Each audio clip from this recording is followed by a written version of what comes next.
А пока вновь на сцене наша прекрасная Ругубият. Вам слово.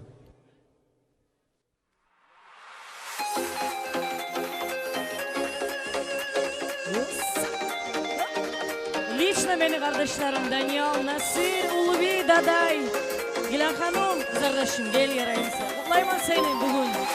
Şad akşamınla, Allah sağlık versin ya Allah.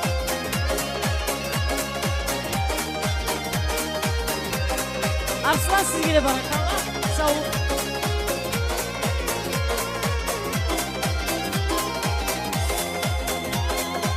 Aç ayağım perizini aç, gül yüzünü seni göreyim. Yürekteki bar sırlarımı bugün sana aytıp gideyim. Sensin beni ayağım, sensin beni gereğim. Şöyle sözler sana aytayım, sensin beni sürgen yüreğim. Sensin beni ayağım, sensin beni gereğim. Şöyle sözler sana aytayım, sensin beni sürgen yüreğim. Sağ olun hadi.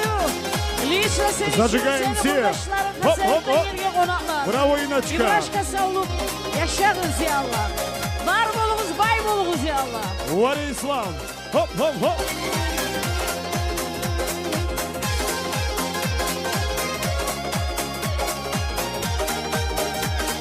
Танцуем все. Хоп, хоп, хоп. Да здравствует Гилан Ханум Ахмедова. Инна Ругубият.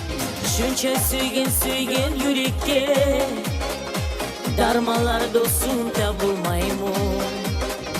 Seni bulan bir şey yaşama, Allah bizge yazmaymış. Sensin beni ayağım, sensin beni gereğim. Şöyle sözler sana aytayım, sensin beni sürgen yüreğim. Sensin beni ayağım, sensin beni gereğim. Şöyle sözler sana aytayım, sensin beni sürgen yüreğim.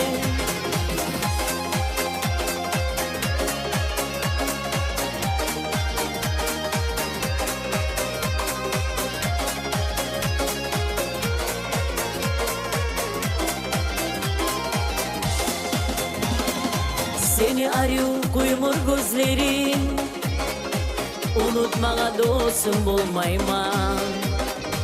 Seni yalnız sürgen yüreğim, yal etmeye dostum bulmayman. Sensin beni ayağım, sensin beni gereğim. Şöyle sözler sana aytayım, sensin beni sürgen yüreğim. Sensin beni ayağım,